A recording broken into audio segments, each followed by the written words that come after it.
It shouldn't be surprising that many people go missing every single day. Often, hundreds or even thousands of missing person reports are filed across the globe on a daily basis. But some cases stick out more than others.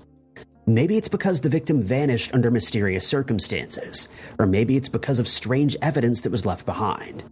Whatever the case may be, today's missing person cases are sure to give you chills, as many of these cases remain unsolved decades later. Number 10. Clendra Hall, affectionately known as Clea, was an 18-year-old honors student from Pine Bluff, Arkansas, who vanished on May 9, 1994. Her disappearance remains one of the most perplexing cold cases in the region. Clea was a standout senior at Watson Chapel High School, just 2 weeks away from graduation. She'd been accepted into Tennessee State University's pre-med program and had secured a summer internship at a pediatrician's office in Boston. She was also set to deliver a speech at her graduation ceremony. Her aspirations to become a pediatrician reflected her deep commitment to children and her community. On the evening of her disappearance, Clea was working at her after-school job, performing clerical duties at the home office of Dr. Larry Amos. Around 8 p.m., she called her mother to ask if anyone had tried to reach her at home. She mentioned she'd call back once she finished work at around 8:30 p.m. But that second call never came. Her mother, Laurel Hall, fell asleep waiting and awoke around 1 a.m. to find that Clea had not returned home.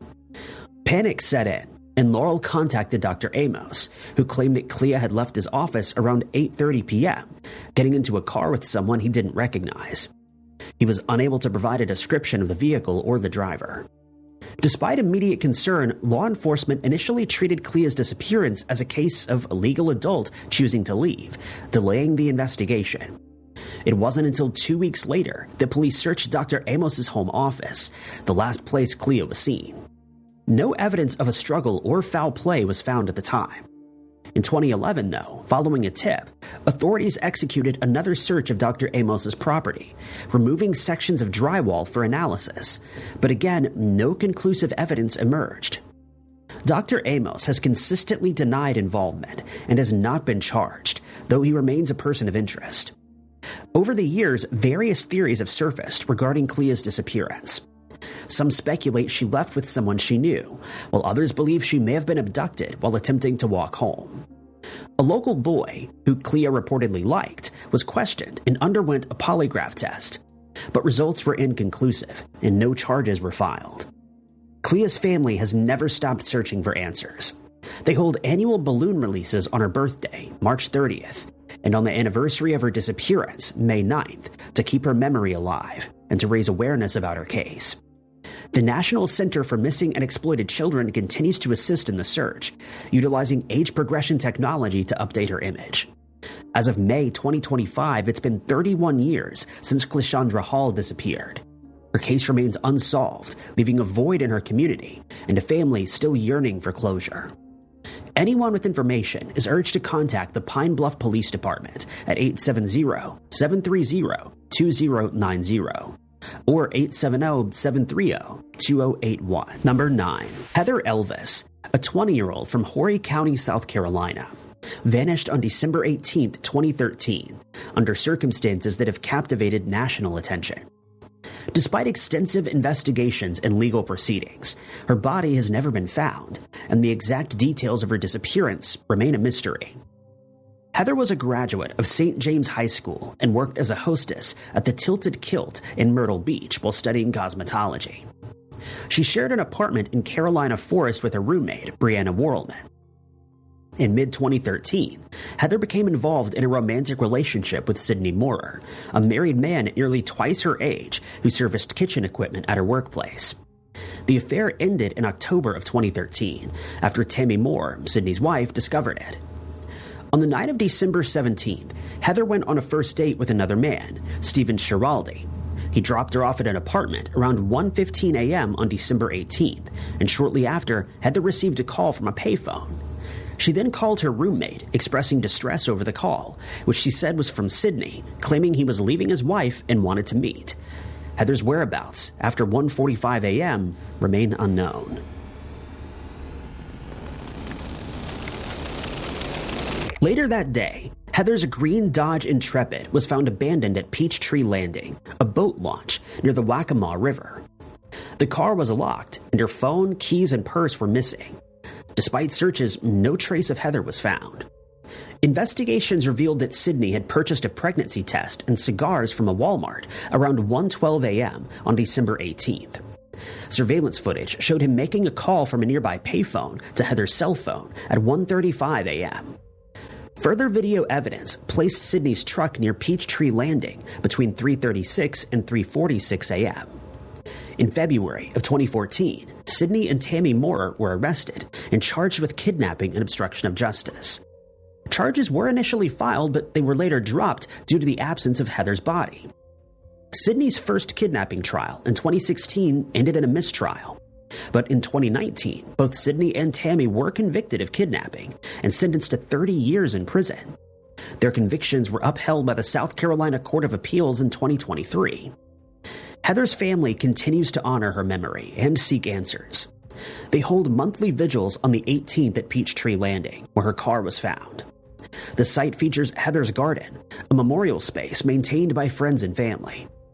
Annual events like the Night of Help, spelled HELPP, which stands for hope, encouragement, love, purpose, and perseverance, are held to support others dealing with loss and to keep Heather's story alive. As of May of 2025, it's been over 11 years since Heather Elvis disappeared. Her case remains open, and her family continues to hope for closure and justice. Number 8. Michael William Negrete, an 18-year-old freshman at the University of California, Los Angeles, vanished without a trace on December 10, 1999. Despite extensive investigations, his disappearance remains one of the most perplexing unsolved cases in UCLA's history. Born on March 25, 1981, in Virginia, Michael was a talented trumpet player attending UCLA on a music scholarship. He resided on the 6th floor of Dykstra Hall, a co-ed dormitory on campus. On the evening of December 9th, Michael attended a party with friends on his floor. Afterward, he returned to his room and played an online video game with a friend in another room. Around 4 a.m., he left his room to congratulate the friend in person and was last seen returning to his own room shortly thereafter. When his roommate awoke at 9 a.m., Michael was gone, but his clothing, shoes, wallet, keys, and musical instruments remained in the room. There were unconfirmed reports of someone matching Michael's description, leaving the building at 4:35 a.m., but this was never substantiated. The initial investigation found no evidence of depression, drug or alcohol issues, or any reason for Michael to disappear voluntarily. Police interviewed friends and residents of Dykstra Hall, but no one reported seeing Michael after 4 a.m. The case was soon upgraded from a missing person to a homicide investigation. One lead involved reports of an unidentified Caucasian man seen on the floor the night of Michael's disappearance. Police released a sketch and appealed for the man to come forward, emphasizing that he was not under investigation. But the individual never came forward, and his identity remains unknown. Michael did not own a car, and although police bloodhounds initially traced his scent to a bus stop across campus, investigators later stated that the dogs were likely confused, and the scent trail was unreliable. Searches of the garbage chute and construction sites on campus yielded no evidence. Over 500 leads were submitted, but none led to a breakthrough. There's been no activity on Michael's credit cards or bank accounts since his disappearance. Michael's parents hired private detectives and offered a $100,000 reward for information leading to his whereabouts, but that reward remains unclaimed. His band, Island Fever, organized fundraisers to support the search efforts. In 2013, Michael's brother, Steve Negrete, revealed that Michael had recently experimented with drugs, including ecstasy, and had attended raves. Steve speculated that Michael might have left the dorm under the influence and subsequently encountered foul play. As of May 2025, it's been over 25 years since Michael Negrete's disappearance. His case remains unsolved, and authorities continue to seek information. And anyone with knowledge about Michael's disappearance is urged to contact the UCLA Police Department or the Los Angeles Police Department. Number 7. Suzanne Lyall, a 19-year-old sophomore at the State University of New York in Albany, vanished on March 2, 1998, under mysterious circumstances that remain unsolved over 25 years later. Her disappearance sparked a high-profile investigation and led to significant legislative changes aimed at improving campus safety and missing person protocols. Born on April 6, 1978, in Saratoga Springs, New York, Suzanne was the youngest of 3 children. She was known for her quiet demeanor, intelligence, and passion for computers and music. After graduating with honors from Ballston Spa High School in 1996, she initially attended SUNY Oneonta, but transferred to SUNY Albany to pursue more challenging computer science courses and be closer to her boyfriend, Richard Condon. Suzanne maintained close contact with her parents, Doug and Mary, often calling or emailing them daily. On the day she disappeared, Suzanne attended classes and took a midterm exam in the morning. She went to her part-time job at Babbage's, a software store in Crossgates Mall, Guilderland, New York. After her shift ended at 9 p.m., she boarded a Capital District Transportation Authority bus back to campus. A friend reported seeing her disembark at the Collins Circle stop around 9:45 p.m., a short walk from her dormitory. But she never returned to her room and has not been seen since.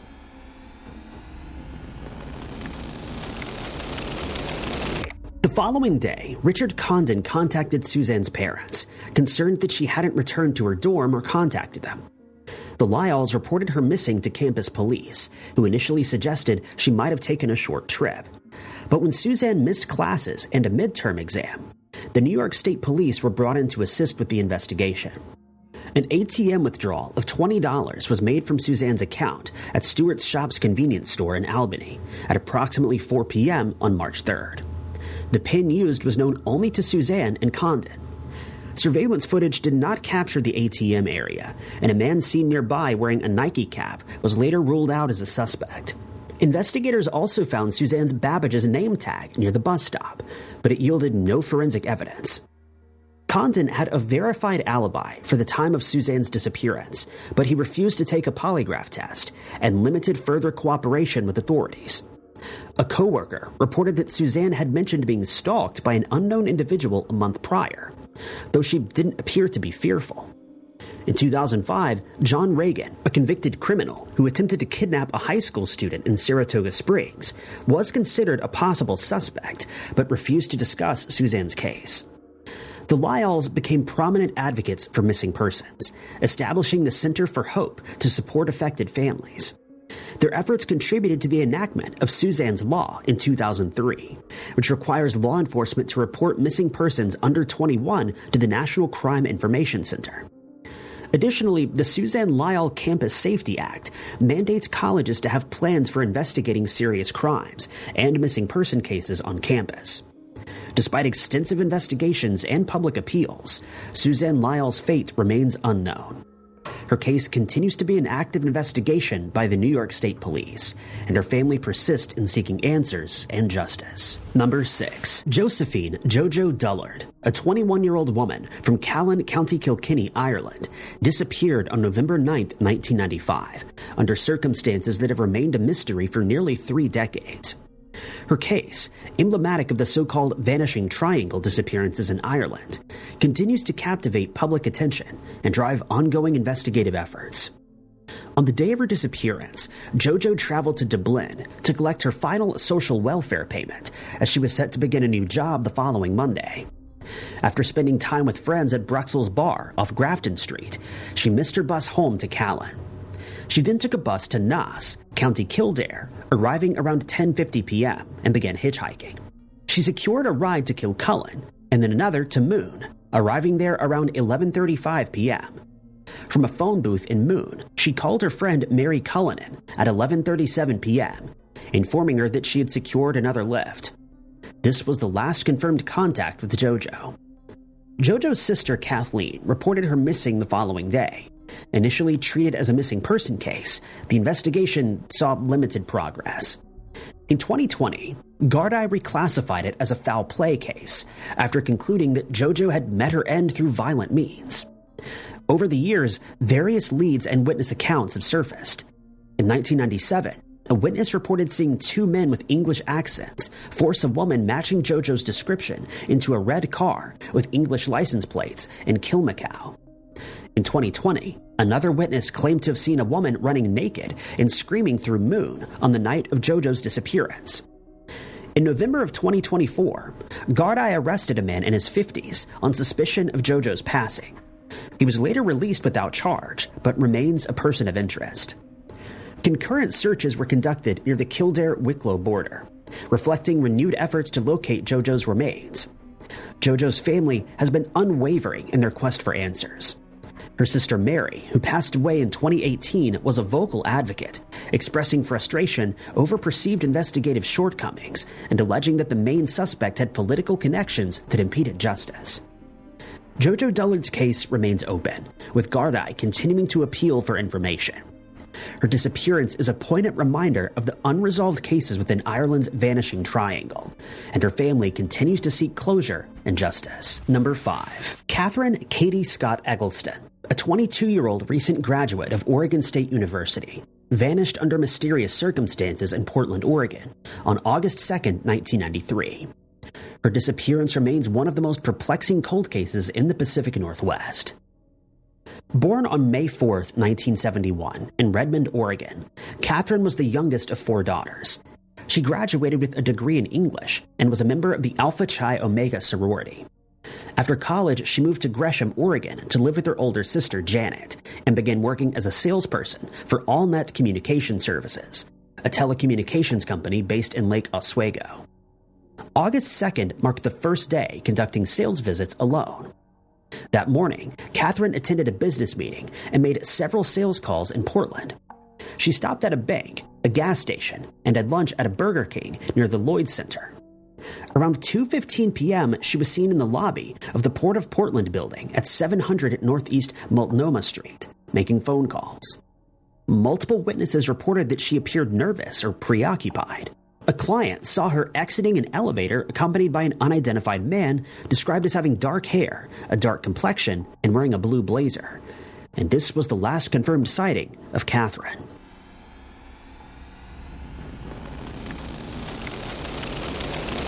When Catherine failed to return to AllNet's office for a 5 p.m. meeting, concern grew.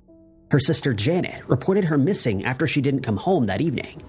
In the early hours of August 3rd, a security guard discovered Catherine's gray Volkswagen Golf parked in an industrial complex parking lot on Northeast Airport Way, approximately 9 miles from where she was last seen.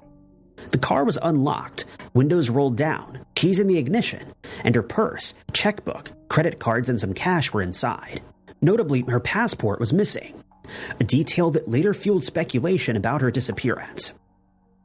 Initially, investigators considered the possibility that Catherine had left voluntarily, perhaps to avoid testifying in her sister Janet's impeding court case relating to tax evasion. But Janet and her ex-husband had already pleaded guilty, negating the need for Catherine's testimony. Her family strongly disputed the theory that she disappeared willingly, emphasizing her close ties and a lack of a motive to vanish. Over the years, various leads emerged. In 2001, a gas station attendant reported seeing a woman resembling Catherine shortly after her disappearance. The woman appeared distressed, partially undressed, and was accompanied by 2 men in a blue-green Honda hatchback. Despite such reports, no substantial evidence has surfaced to explain Catherine's fate. In 2004, the disappearance and passing of Brooke Wilberger in Oregon drew attention to potential connections. Joel Courtney, the person who took Wilberger's life, was reportedly in Portland at the time of Catherine's disappearance and was considered a possible suspect. But in 2006, the FBI announced that Courtney had been cleared in 2 unnamed disappearances, though Catherine's father stated that Courtney was still being examined in relation to her case.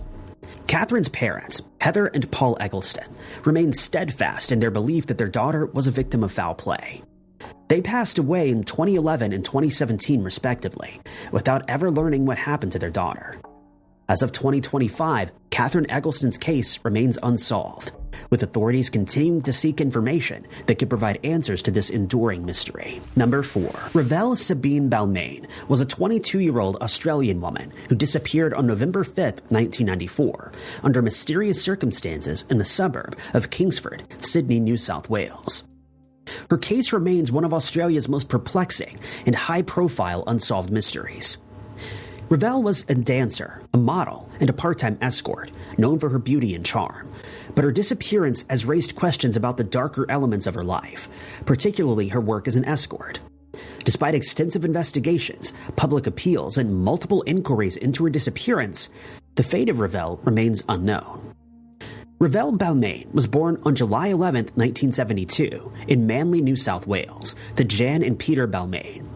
She was the only child of her parents and grew up in a relatively stable and supportive family environment. From a young age, Revelle had an interest in dance and modeling, which she pursued throughout her life. By her early 20s, she began to establish herself in Sydney's entertainment industry, working as a part-time model and a dancer. But her life took a complicated turn when she began working as an escort.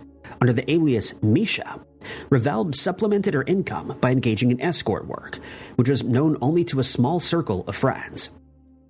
Her work in the adult industry was kept secret from most people in her life, and she appeared to lead a relatively normal existence. She had a few close friends, including her best friend, Kate Bretnall, and was known for her bubbly personality and positive outlook. Despite her involvement in escort work, those close to her knew her as energetic and hardworking, and she had dreams of making a name for herself in the world of modeling. On the afternoon of November 5, 1994, Revelle visited a client at a residence in Kingsford. After the 2-hour appointment, she was scheduled to meet her friend, Kate, for a drink at the Royal Hotel in Paddington. Revelle had called Kate at around 7:15 p.m., saying she was about to leave the client's home. But Revelle never arrived at the meeting point and was not heard from again.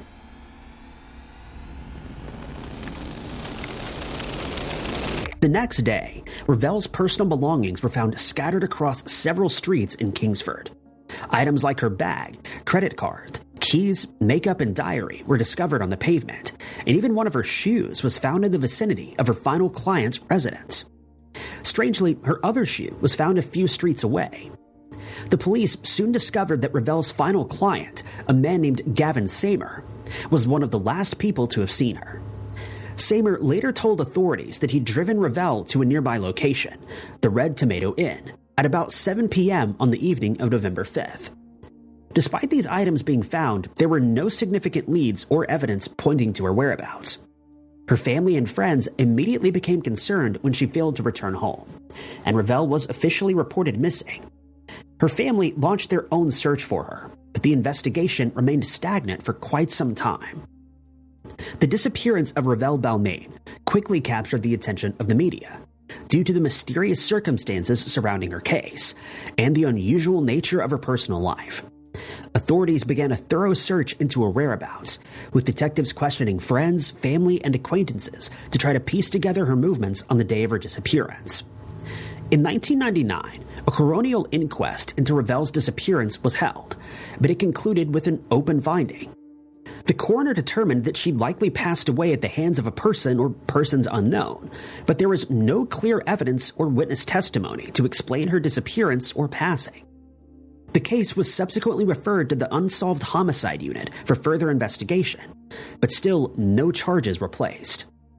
In 2008, forensic evidence suggested that Revelle may have lost her life in the house of her final client, Gavin Samer. But this theory could not be confirmed, and Samer was never formally charged in connection with her disappearance. The lack of solid evidence or any tangible leads made it difficult for investigators to determine exactly what had even happened to her. As time passed, the investigation became part of a broader focus on missing person cases in the region. Revelle's disappearance is sometimes associated with the so-called Sydney's Vanishing Women cases, a group of unsolved cases involving women who disappeared under suspicious circumstances during the 90s.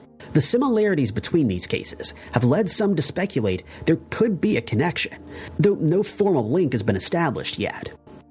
Several theories have been proposed regarding Revelle's disappearance, although none have been definitively proven. Some believe she was the victim of foul play, possibly related to her escort work. Given her occupation, it's possible that she encountered a client who became violent, or that she was targeted for reasons related to her work. Other theories suggest she may have been the victim of a serial criminal, as some of her disappearance's circumstances seem to mirror those of other women who disappeared in the area during that same time period. There's also the possibility that Revelle may have staged her own disappearance to escape her life or personal circumstances. Given that she was involved in escorting and had been somewhat secretive about her lifestyle, some have speculated she may have wanted to disappear for a fresh start. But this theory is often dismissed due to a lack of evidence suggesting that Revelle had any plans to leave her old life behind. Despite many theories, there's been little concrete evidence to point to a specific cause or perpetrator. The case remains open, and investigators continue to follow leads, but no significant breakthroughs have emerged in recent years. Revelle's case has received extensive media coverage over the years, and her disappearance has been featured in several true crime documentaries, news reports, and articles. The media coverage has played a critical role in keeping her case in the public eye, with many people continuing to speculate about what happened to her. The case has also sparked public debates about the safety of women in the escort industry and difficulties faced by people with secretive lifestyles. The media attention has also helped to maintain pressure on authorities to continue investigating Revelle's disappearance. Over the years, her family and friends have appeared in interviews and press conferences, calling for justice and urging anyone with information to come forward. Revelle's family, particularly her mother Jan and her sister, Sullen Simpson, have been vocal advocates in seeking justice for Revelle. They've continually pushed for further investigation into her case and have publicly expressed frustration with how the case has been handled. Her sister, in particular, has stated that the police may have overlooked key evidence and criticized the authorities for not investigating the circumstances surrounding Revelle's work more thoroughly. By 2008, a $1 million reward was offered for information leading to the resolution of Revelle's case, but no significant tips have come forward. In 2020, the police reopened the investigation, and more than 100 witnesses were interviewed in the hope of uncovering new leads. And while this has brought renewed attention to the case, her whereabouts remain a mystery. The case of Revelle Balmain remains one of the most tragic and enigmatic unsolved disappearances in Australian history. Despite extensive efforts by the police, the media, and her family, the truth about what happened to her that fateful night in 1994 remains unknown. While various theories have been proposed, there's no conclusive evidence to explain her disappearance or her passing. Her family continues to seek justice, hoping that one day the mystery will be solved and that the criminal responsible will be brought to justice. In the meantime, her case serves as a poignant reminder of the dangers faced by women, especially those working in vulnerable positions, and the importance of continued vigilance in seeking the truth. Number 3.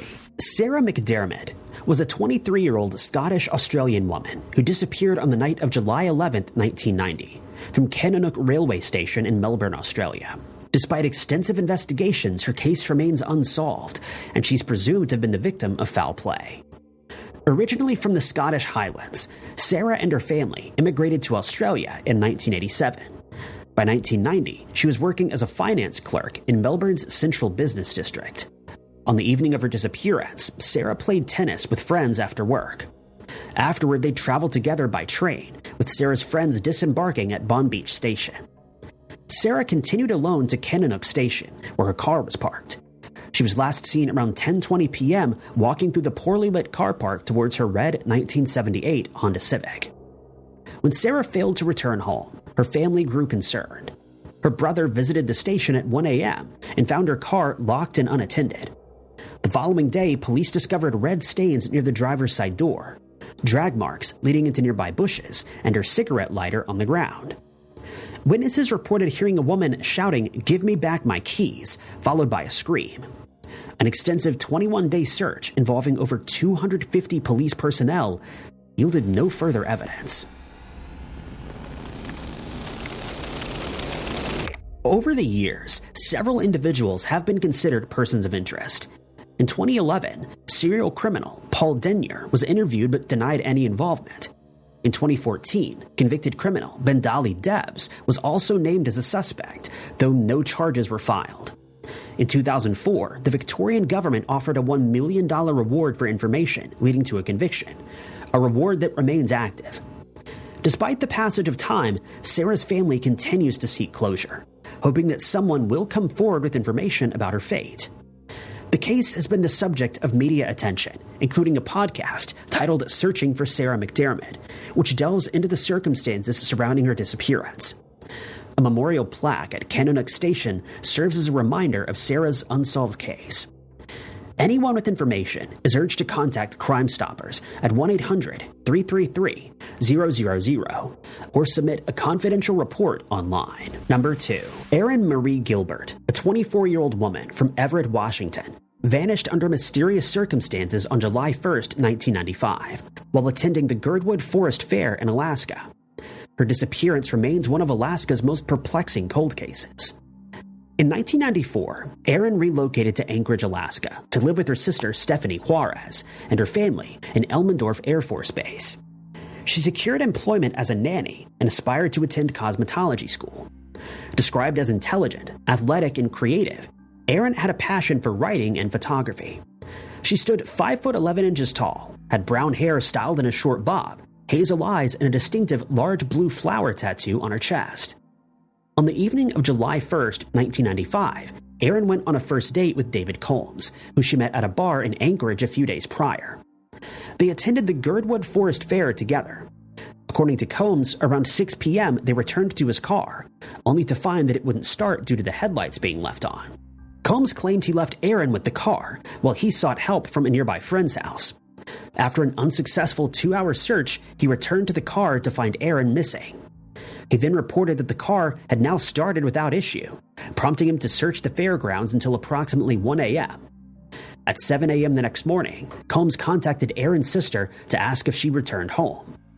Alarmed by Erin's absence, her family immediately traveled to Girdwood to search for her. They made announcements at the fair and scoured the surrounding areas. The Alaska State Troopers launched an extensive search operation involving helicopters and search dogs, but no trace of Erin was found. Combs was interviewed by authorities, but was not named a suspect. Erin's disappearance garnered renewed attention in 2017, with her family offering a $35,000 reward for information. Despite the passage of time, her sister Stephanie continues to advocate for answers, maintaining a Facebook page titled Finding Erin Marie Gilbert to keep the case in the public eye. The Alaska State Troopers Cold Case Investigations Unit still lists Erin's case among the state's unsolved disappearances.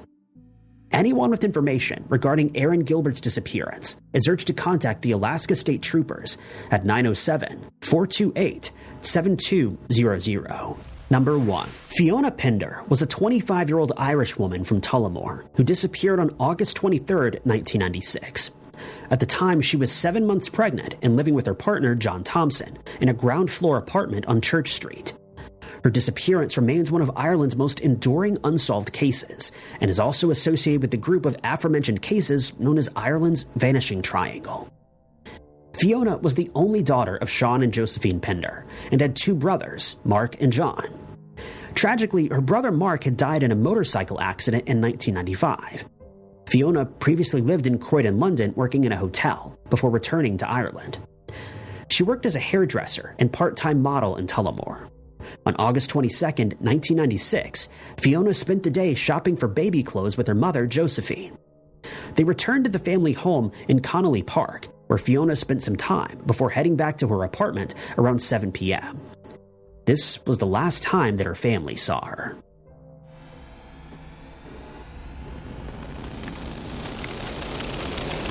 The following morning, John Thompson left their apartment at 6 a.m. to work on his family's farm. He later reported that Fiona was still in bed, suffering from heartburn. A friend who visited later that day received no answer at the door. Fiona was reported missing the next day. There were no signs of a struggle in the apartment, and her personal belongings, including her passport and credit cards, were left behind. It's believed she left the apartment willingly, possibly with someone she knew. Gardaí conducted extensive searches, including the Grand Canal, Tullamore River, and surrounding areas, utilizing sub-aqua units, helicopters, and tracker dogs. All units in Ireland and the UK were alerted to Fiona's pregnancy as well. Despite this, no trace of Fiona was ever found.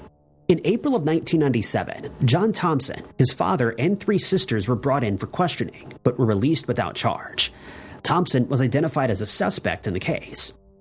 In May of 2008, a makeshift cross bearing Fiona's name and the date August 22, 1996, was discovered in Mackinaw Woods near the Slieve Bloom Mountains. This led to renewed searches in the area, but no evidence was found.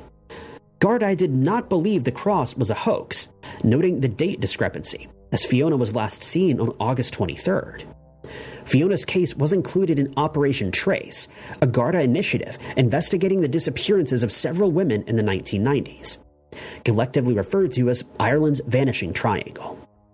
In 2014, reports emerged that the main suspect in Fiona's disappearance had been arrested in Canada for unrelated charges. His partner at the time informed authorities that he'd threatened her and claimed to have killed Fiona. This led to further searches, but Fiona's remains were not found. The disappearance had a profound impact on Fiona's family. Her father, Sean, passed away by taking his own life in 2000, unable to cope with the loss of his daughter and son. Her mother, Josephine, campaigned tirelessly for answers until her passing from cancer in 2017.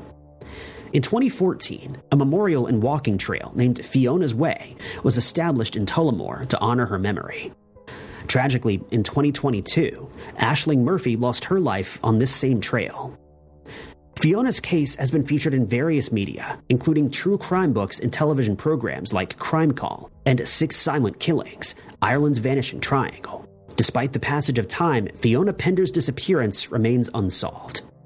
Garda continue to appeal for information, hoping that someone will come forward to provide closure to this enduring mystery. Thank you guys so much for watching. If you liked this video, be sure to hit that like button. Also, don't forget to subscribe and click that notification bell to keep up to date with all of our future uploads. But my name is Ty Knotts, and I'll catch you guys in the next video.